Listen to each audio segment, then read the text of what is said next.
Hello, everybody. Welcome into another edition. This is Cross Functionality, the show connecting coaching, baseball, softball, male and female, hosted by former college baseball and softball players. Our new listeners joining us, thank you for checking out the podcast. Our old listeners, we still see you too. Welcome back, and great episode today. Great topic, episode 22, as we discuss developing a player's intangibles. I'm really looking forward to this topic, so let me bring in my friend and co-host, softball national champion at the University of Alabama and current day renowned coach, Cassie Reilly-Boccia.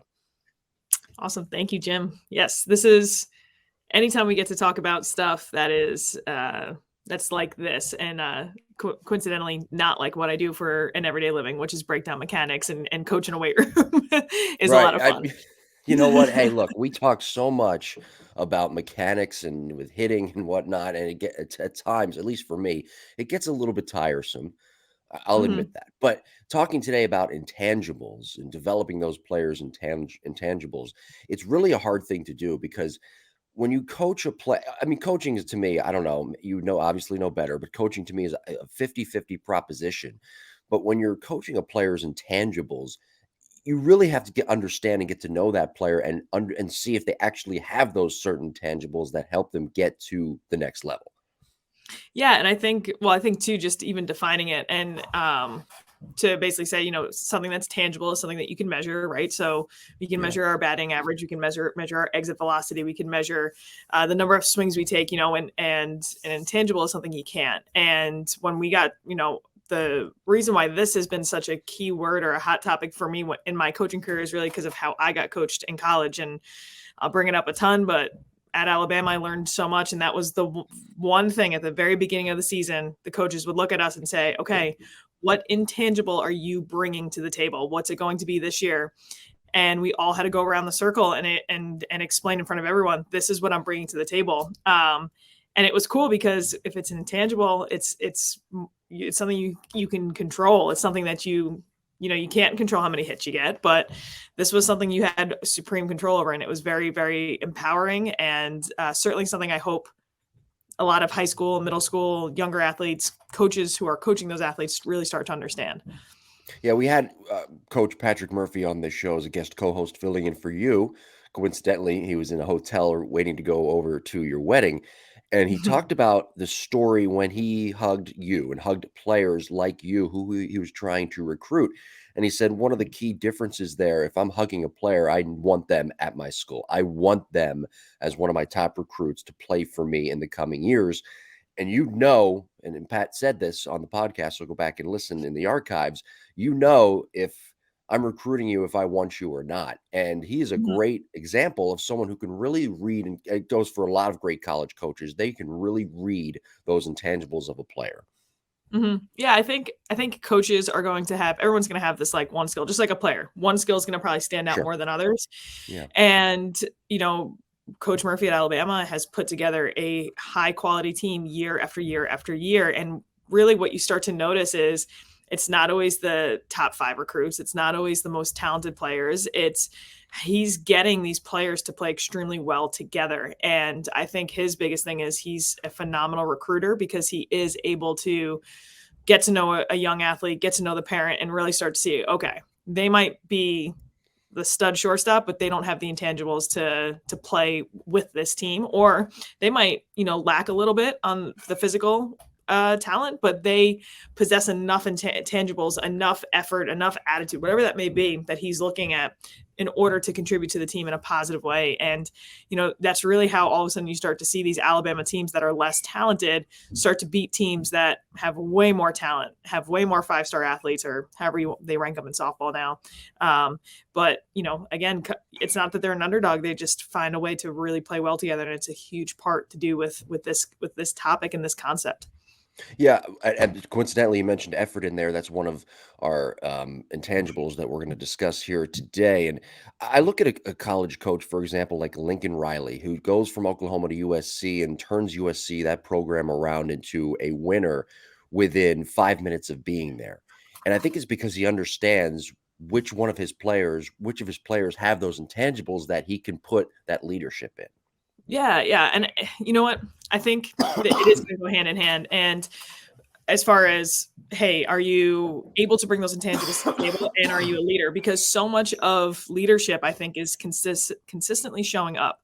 And when we would be, at Alabama, we'd go around in the circle. We'd say, okay, I'm going to bring the intangible of the most confident hitter in the country. I'm going to pour my knowledge into my teammates. I'm going to bring joy. I'm going to have vicarious joy. I'm going to be just as happy for my teammates' success as if it were my own, whatever that may be. And then all of a sudden you ask yourself, okay, the leadership part is actually doing all those things you just said consistently, even when it's hard, even when you're 0 for 10, even when you're not feeling right, when you get injured, whatever that may be, is still showing up and doing that. So again, if you are consistently showing up with those intangibles, you automatically propel yourself into that leadership position because you're going to have your teammates looking up to you. Yeah, I think that's why people wonder all the time, how do teams turn things around with this new coach? Why wasn't it working a year ago? It's because I think some of those coaches, not some, all of those coaches preach the intangibles, and they bring out the best in their players when it comes to their intangibles, and they work with what they have. So, by the way, I want to give a quick condolence, RIP, of course, to Mike Leach, who passed away this week. The legendary college football coach kind of passed away very suddenly. So I'm mentioning coaches here. Rest in peace, and our condolences to Mike Leach and his family. All right. Follow the show on social media at Jim Tara, at Coach_CassieRB on Instagram, at Coach CassieRB on Twitter, and subscribe to the podcast, Apple, Google, Spotify, wherever you get your podcasts, and of course, watch online as well on the YouTube side, Softball Strength Academy YouTube page. All right, Bill Connolly wrote this article from ESPN.com. This was back in 2008. And this was when 2008, that was going into our freshman year of college, respectively.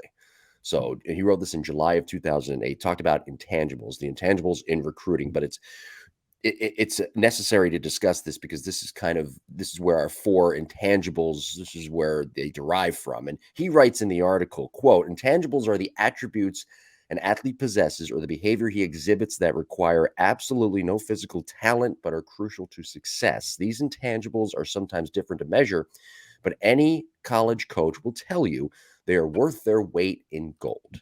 Do you agree with that? Disagree with that? What do you make of that statement? Sure. I mean, okay, so it's to an extent, right? You have some phenomenal kids out there that are going to work extremely hard, and a coach might see their talent, and it just might, they're not, it's not going to make the most sense for them to play at a certain level. Sure. But I do think you're going to be limited by your intangible ceiling, I guess, if that makes sense. So you could be supremely physically talented, but you're going to start to run into this ceiling, at least when you're playing on a team sport, where all of a sudden, well, your intangibles are either not letting you propel to that next level of play, or maybe they're deterring you. Maybe they're causing you to underperform because you possess a negative attitude, a poor perspective on how success is measured. And, I think that's so important too. When a coach says to you, hey, I value your intangible more than your production on the field. I value your ability to be a great teammate. I value your effort all the time in the weight room and in practice. I value your positive attitude. All of a sudden, that means the athlete is starting to redefine their definition of success as something they can control. And when a young athlete really feels like they are in control of their success, that's so empowering.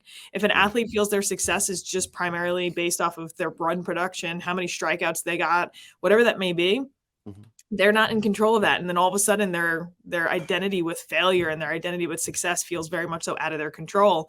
And that's where you get athletes who are really not just struggling with mental performance, but start to then struggle with mental health as well. Let me ask you this. You mentioned something genius in there, intangible ceiling. How do you measure that as a coach? How do you help a player furthermore, how do you help a player reach that ceiling, that certain ceiling as their coach? Sure. I don't know if you're ever going to have a perfect, 1 through 10 scale and they've reached their potential. We're there, right? But I think it's, coaches will start to get this hunch and go with their gut where they're like, okay, this athlete is getting it.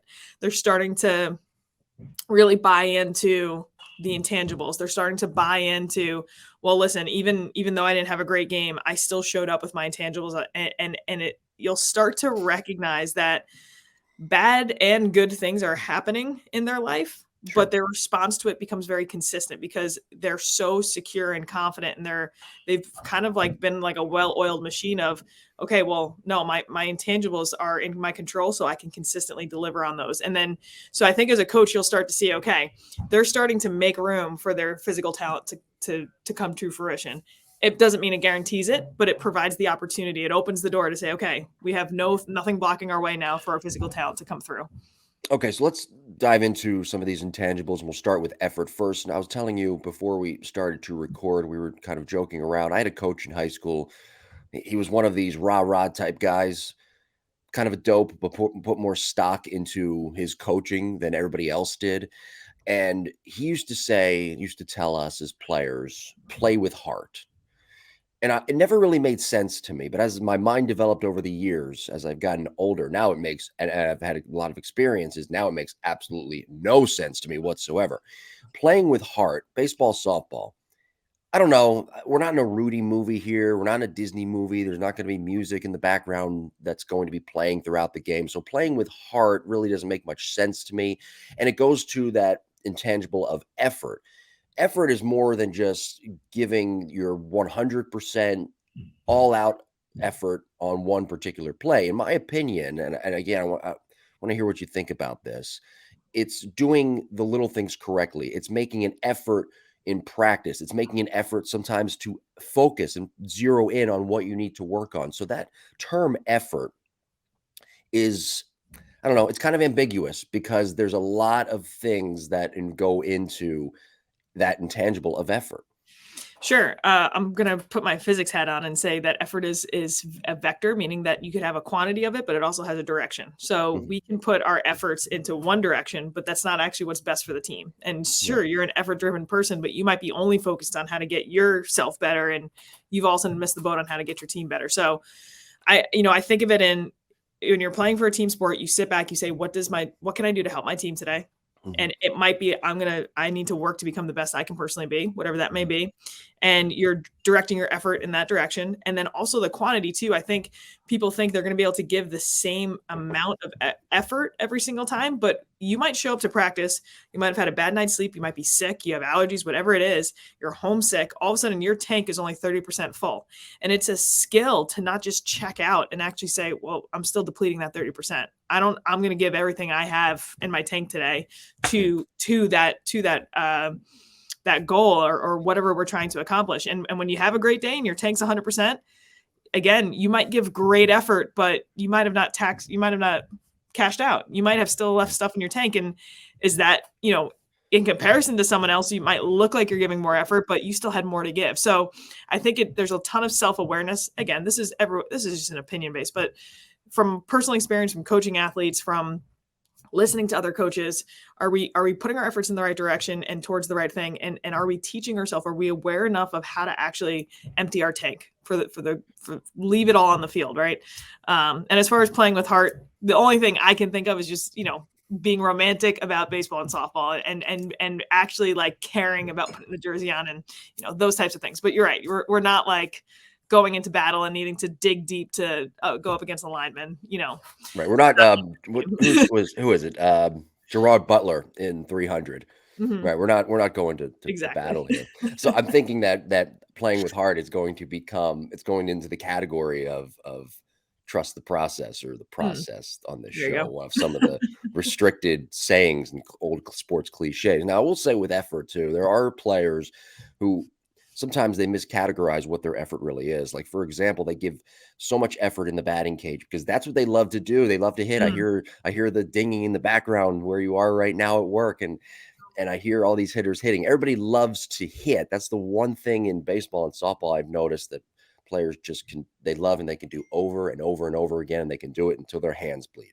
Cool. That's all well and good. But if you're putting effort into that, Cass, and not putting the right amount of effort into what you need to work on, if it's your foot speed, if it's your base running awareness, if it's your fielding, little things like that, your game still will be affected, and you're putting the wrong amount of effort and energy into the wrong part of your game. For sure. And you think about it too, that's probably the hardest thing in the world, to do what you're not good at. It's to all of a sudden look at yourself and be like, okay, well, granted, I love to hit, but maybe you don't need to put the tee right down the middle and hit cage bombs over and over again. You need to set the pitching machine up on something really hard, and that's the hitting you need to be doing. And you're 100% right. Like, I'm so fortunate with our gym right now. We have throwing going on the turf right now. We have hitting going on behind me. We have a recovery arm care station up here. And then we have our full weight room downstairs. So you have 4 different opportunities to get better. And we have plenty of guys that come in here. They'll throw a little bit, hit a little bit, and then they'll head out. And they won't do the hard stuff. They won't do the stuff that's not as fun to do, which is the arm care, the recovery, the weight room, and all that. So it's buying into the process. Maybe not trusting it, but buying into that. Hey, I'm gonna put my work in right now and have it show off later on down the road. Well, look, hey, and look, you mentioned going to the gym, for example, like me with fitness. I don't like to do mobility work. I don't like to do foam rolling, but it's a necessary part, necessary evil, if you will, of that process. And also, furthermore, in that article about the intangibles, that again written by Bill Connolly of ESPN.com, talking about effort. Part of effort too is finishing. And he talked about that in the article as well. It's a player needs to be able to finish. That's part of the effort, finish whatever job they are doing in that moment. He used an offensive lineman, for example, finishing their block. So I'd say, the title of the book I wrote was called Finished It. And it was the whole idea of what it actually means to finish it. And it was not just, so it was like your warm-up drills. It was training yourself to finish through the line. It was the last 5 minutes of practice, the last set of a lift, the last 2 to 3 reps. Let's say you're doing a set of 10. How many times you come out of the gate strong and then you're kind of like coasting through the end? If you can also flip the switch and be like, no, I'm finishing 8, 9, and 10 just as good as I did 1, 2, and 3. And granted, that bar speed might not be the same, but your effort into it, you might be putting that you might be gassing yourself to that same type of effort. So all of a sudden you've trained yourself to be at your best effort, to have the gas pedal down at the very end of your lift, of your sprint, of your warm-up drill, of practice. You get to the 7th inning of a game and you've already trained yourself to be at your best when you are supposed to be coasting, when you're supposed to be at, my most tired, the end of season playoffs. That idea of finishing it, that effort driven, why those intangibles are weighted in gold is those are the teams that win. Those are the teams that squeak out the wins they're not supposed to, or come back, or finish the playoff strong. They peak at the right time. So yeah, all of that matters. It's not the most talented team that's winning the World Series every year. It's not. So it's those guys that are coming together and playing at their best baseball or softball at the right time. Oh, yeah. What a great point, because, look at the Phillies this year. You look at the Nationals in 2019, they were not better than the Houston Astros. They had a deep lineup, but they came together at the right time. And boy, did they, and the Braves too in 2021. I was just going to say Braves and Mets. Right? Yeah. Gosh. Yeah. They it matters. Yes. So, also leadership, another quality intangible. Vocal leader, not so much leader, whatever. But I think with coaches, trying to develop those leadership type skills and getting the most out of that player when it comes to their leadership, and kind of that leadership intangible fitting their personality and what's best for them. Sure. I think the biggest message that I used to try to talk to my teammates about was that it didn't matter if you wanted to be a leader or not. Like, people think of a leader like, oh, this is the gold statue of a leader. If someone's looking up to you, you're in a leadership position. So whether you like it or not, you've just been promoted to a leader. Now, we think it's a good thing all the time. It sometimes can be a bad thing. Like, you could be leading in a poor way. Coach could be saying something. You could be rolling your eyes in the background, and you're a senior, and now all of a sudden a couple freshmen saw it. You've just led in the wrong direction, right? So just having athletes become aware that they could be in a leadership position whether they like it or not. And that goes for a younger athlete too, who maybe isn't vocal. The hardest working player on the team we won the World Series was a sophomore. And I guarantee you every junior and senior looked up to her when it came to work ethic. Having that athlete become aware of it, I remember vocalizing that to her and just being like, hey, yeah, I look up to you, and how empowering that is, and how important that is. And certainly there's probably other intangibles that have gone into that team first in order to get seniors and juniors willing to admit to a sophomore that they're looking up to someone. But that was a huge piece of the puzzle to just, and I explain to my athletes all the time, you can be a leader and you don't even realize it, especially with social media. You have now opened up so many more doors and windows for people to look at you and look up to you. You might have someone you've never met before that's looking up to you. And that's just, that's not a burden. That's a very cool privilege to honor. Yeah. Coaches, how do they determine a player's ceiling? We're using that word a lot here in the episode, but how do they determine a player's ceiling when it comes to their possible leadership down the line when they're ready for that type of role? Will they be a vocal leader, or will they just kind of be that quiet leader that just goes about their business?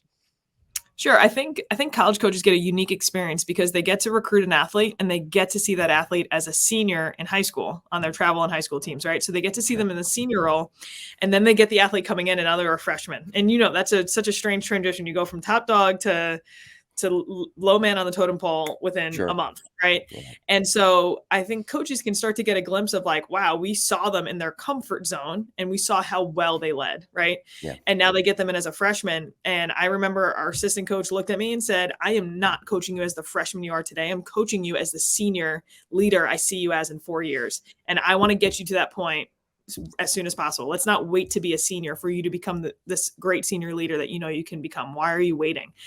So there was a lot of holding accountable to like, I know this is within you. I've seen it within you. Let's start to bring it out. But then also too, how can we get this athlete? I don't love the word comfortable.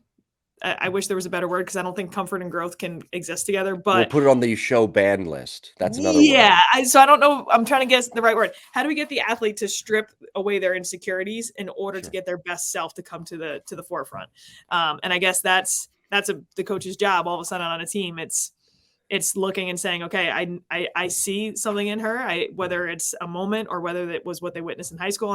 And now it's my job to get to know this athlete as best as possible to start to see what we need to do to have their best version of themselves come out.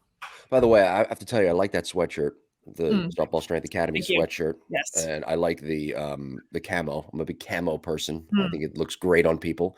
I like it. Looks great on me. Where can they get something like that? That lovely sweatshirt for we have our shop set up on our Instagram. If you go to our link tree, we have our shop. This was actually, I was headed on a flight and I was leaving from work and I totally forgot my sweatshirt that I wanted. And we have our own heat press here. It's like a 9-year-old heat press. We order logos, we get the shirts, we just heat press the shirt. It's ready to go. So everything you were discussing before about as ties in with effort and leadership, a lot of it ties in with team culture too and team attitude. How is a player going to fit in with that team based off their attitude? That's kind of one of the intangibles as well for a player in developing that, being able to get along with people, being able to get along with teammates and fit into that team culture and do it very quickly.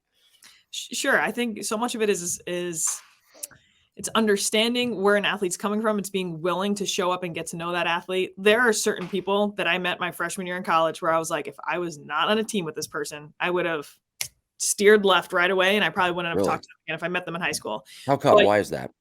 Just like initial conversations. Everyone has a front maybe they put up or like a wall they put up at first. And I recognized right away that if I had just met them in high school, I would have been like, all right, I probably won't talk to this person again. But when you're on a team, it's all of a sudden you're demanding more of yourself to go show up to that relationship and see, there's a reason our coaches picked us here. We both want to win a national championship. Yeah. How do we start working together? And, that same person I'm lifelong friends with and is at my wedding. And, it's one of those things that it's just so cool to be on a team, but then also be on a leader driven team where the coaches find it so imperative to have those conversations, to strip away those insecurities, to get to know what's going on underneath, because again, that's where the best intangibles get to come out. Sure, like the walk-off home run is awesome, but like, how did that athlete get in a position to feel confident? Again, I don't want to go back to comfortable, but how does she get to the position where she can hit that walk-off home run in the first place? It's because of all those intangibles leading up to it, not just because she's a great hitter. Yeah, I was like, I've always been the type who, I don't know, like, for example, I'll go back to, because you love the Yankees, I'll go back to the 01 World Series, or 2003 when they beat the Red Sox, right, in Game 7.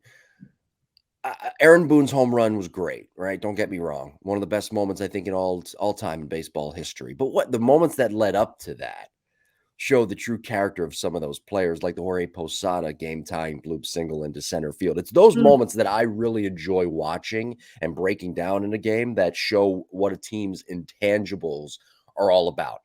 And I think that kind of illustrates to me why I really enjoy seeing how a team got to a certain place. Like, I loved the Bryce Harper home run this year in the NLCS against the Padres. That was great, right? But there are so many things that led to that.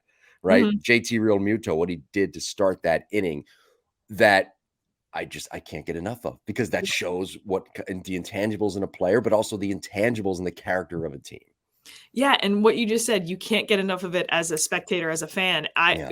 Why do, like, listen, I love baseball and softball. Little League World Series comes around and I'm like, oh man, like I'm so excited because they're not playing like they're so not concerned about their mechanical breakdown and how good their swing is. They are just playing with those intangibles. And I think why people get attracted to a college group, or why playoffs become so exciting and so important, of course it's all those things. It's the story that you want to tell. It's you realize you're witnessing something that like you don't normally get to see. You're kind of peeling back the initial facade of, okay, here's the skill of the sport, to getting to the underneath of it. And I think people who really love the game of baseball and softball, they have this little bit of x-ray vision to those intangibles, because if you don't, the game appears very boring on the surface. And teams that don't play with those intangibles or lack them, it does feel boring to watch. There was a stretch of time where I was a Yankee fan till I'm such a Yankee fan that when I was younger, I had an aunt get me a subscription to Sports Illustrated in 2004. But the first thing that came was the Red Sox team of the year, right? Because they won the World Series that year. And I said, thank you. And I immediately went to my attic and I put it in a box. Do you still have that? I do still have it. Yeah, yes. I think you may have to bring that onto the show. Yeah, I do still have it in my attic, but I just was like, I couldn't stand to look at the Red Sox. Like I really didn't like them that much. But when I got older and I'm watching, there was a stretch where the Red Sox were way more entertaining to watch than the Yankees were, where I was like, if I wasn't such a diehard Yankee fan, I could see myself really enjoying and rooting for the Red Sox. They're, again, those intangibles are just what make it fun to watch, and what the game is about. Like, you're missing out on some of the best parts of the game if you're denying yourself or your team the ability to tap into some of those. Isn't that amazing? In the roles that we're in as we get older, we don't necessarily, and you still like the Yankees, I don't want to misspeak for you, but as you get older, you watch teams and you like teams based off how they play, off their intangibles, and not so much just a diehard fan of one team. I have season tickets, for those who don't know, to the Lightning, have season package to the Lightning. But I enjoy watching them play every night because they just do things right, and things are just done. Boom, boom, boom. It's always done orderly. And then I'm watching, like, for example, the Flyers. No disrespect to the Philadelphia fans and the Flyers, but they're not very good right now, right? So it's hard to kind of watch and like a team like that. Yet they still have a fan base that will always be there for them. But you and I, as we get older, you mentioned with the Red Sox, there was a decade there. Maybe that was too long, but there was a time there where you really liked watching them play because of the things they did on the field. And it wasn't just the home runs. It wasn't just the big hits. It was the little things that led to up to those big moments. Sure. I always say when you watch the way a team celebrates, you start to recognize, okay, there's a lot more going on to this team than just the X's and O's. They're genuinely because that's how like a kid plays, right? They play and they like get excited about things. And as an adult, we kind of try to subdue those. But when you can rid yourself of that and just play, just like, okay, I'm back to like this freedom of being able to play. And I guess maybe that's the ceiling that we're talking about, that all of a sudden I've totally bought into the intangibles. I've bought into this team. I'm willing to do anything I need to do to help this team win. And now you have the freedom to just let your talent go. Right. That's probably the best way to be playing. Let's talk about developing the final intangible, and that's intelligence. How does a player continue to develop that mental acuity and that intelligence they need on the field to help their team? That's so interesting. You say that. And I'm sure this is the case in football. I'm sure this is any sport. I had some classmates who could not pay attention in class, could not get a good grade in class. Yet their intelligence was like through the roof when it came to their sport. It really was so relative, like something that caught their interest. They knew everything about. I had football players from Alabama in my classes. Same thing. They knew that playbook inside and out. They knew every single thing that was going on in the field. But when it came to what was going on in class, that wasn't there. So intelligence shouldn't be like overall IQ. It's really that, are they able to absorb what's going on around them and create these intelligent, if you will, conclusions about what's going, about the game, and the willingness to learn the game, and little things like watching an outfielder go for a ball and knowing that the shoulder they're catching it over is the one where they're going to have to catch it and spin and turn, and how difficult of a play that's going to be. And now I'm going to tag because the ball's going that way. And just little things like that, just like the thread that weaves through the game. That's what I think about when I see intelligence. But I think developing it is, you have to start by watching the game. You can't just be on Instagram watching highlights. You can't just be practicing your skill. I can't get over how many of my girls don't watch college softball, and they don't really have an excuse anymore. It's on all the time. College softball is now on. And they're like, yeah, no, I don't really like watching TV. And it's like, just the ability to just sit and watch the game is just not there. And that blows my mind, because I mean, my parents and I used to cancel our events we had for the week of the World Series, because that was the only time we got to watch it. And it was just, I don't know. I don't know if it's an attention span thing. I don't know if it's an interest thing, but it is very different that we have players not watching the game. And I really do think we see that overall game IQ or game intelligence plummet. How do you counter that then as a coach? I mean, does that worry you for the future? How do you counter a player, just a players or a generation really, that doesn't have that attention span? It is interesting. I would say that's probably something I'm very limited with in a private sector, because, I might be in a cage and I can do situational hitting type stuff, or I can talk about, hey, we have a pitcher who's throwing a rise ball, a drop ball, but she's hitting her strikes for a screwball. What are we looking for? And they're like confused. They're like, well, I don't know. She's throwing 3 pitches. I'm like, no. She's throwing a rise ball out of the zone. Like, just the concept of like, we're only looking for a ball that's in the zone. Why concern ourselves with balls that are out of the zone? Just little things like that I can start to implement. But if I was in the dugout, gosh, I mean, I would probably, just because this is me, but my team would probably hate me, because we would run a scrimmage and I would stop it every 2 minutes and be like, okay, do we understand what's going on? It'd be like a teaching lesson. I'd be pulling the whiteboard out more than we would be playing at that time. Yeah.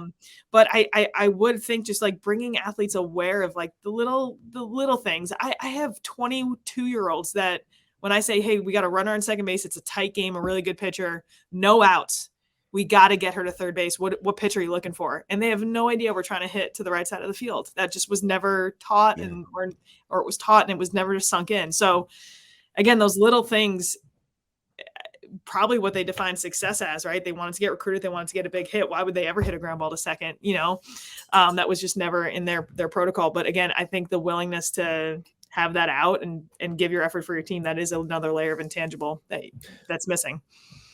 Another question I have too, though, how do you develop intelligence? How do we define intelligence, right? I mean, Elon Musk is very, very intelligent. He's an outlier. I think that guy can probably do anything, but there are people who are intelligent in their own sector, if you will, of their career, of their life. You brought up a great example there with football players. They know the playbook in and out, but they're not paying attention in history class. There's not necessarily anything wrong with that, especially if that's not their major. But it doesn't mean they're not intelligent. It doesn't mean that softball or baseball players or basketball players, hockey players, they're not intelligent because they're not paying attention in algebra class, right? Or they're not understanding completely the work and the material that is going into that algebra class. I don't know. It just, intelligence to me is another, it's not a straight line. It's not, there's many ways you can go with that. Right. I mean, right. I mean, how does a coach determine if that player has the right intelligence? I guess that's the best way to put it. Sure. Right, I mean, shoot. And then you have emotional intelligence, right? I played with a team that my coach wanted to strangle because couldn't remember signs, would forget about this, would forget about that. And then all of a sudden that's the same teammate who looks at a girl that's struggling at the plate, looks back at our dugout and says, hey guys, she's been struggling to take a high pitch. This girl's throwing high today. If she takes it, let's make sure we really let her know. Like, that is such an insightful and smart thing to think about. And that's intelligent on an emotional level. And like, she could have connected with anybody, any parent, any kid. It's why she's a phenomenal coach. But when she was younger and she was developing intellectual intelligence, it's not that you couldn't one pay attention. You couldn't put the two together for whatever reason. Exactly. Right. Exactly. So it is interesting. And I think, if anything, especially with just the way our school system is, as a coach, we probably need to become really aware that if someone is lacking in intelligence, they're probably very insecure about it. And so trying to meet that athlete halfway, trying to get to know, because the athlete is intelligent in some capacity, but they're probably protecting themselves, right? They don't want to let you know just how, because they've been probably scarred by it a little bit. So getting that connection with the athlete, learning, and then when you do find out where their intelligence lies, grow that. Let's hone in on that. Let's focus in on that, and let's make this your intangible, because it lies somewhere. We just got to figure out where exactly it is. Well, great episode today. If anybody has any questions, email us jimbopodcast21@gmail.com. Do you have anything to promote? Shoot, we just filmed about 6 weeks of posts. So in the coming weeks, keep an eye out. We got some different posts, different learning posts. We have our drill library out. So that's, if you're looking for drills to try to improve your coaching Rolodex of stuff you can offer your athletes, definitely check that out. And then if you want any of the gear, of course, yes. Where do they? That's on our website too. Where do they go? Exact website to get the gear. Sure. Okay. So honestly, the easiest part is our Instagram. So at Softball Strength Academy is the Instagram, and there's a link in the bio. That's our link tree. So when you click on that, you see the drill library, the t-shirts, all of it. All of it's right there. All the links are there.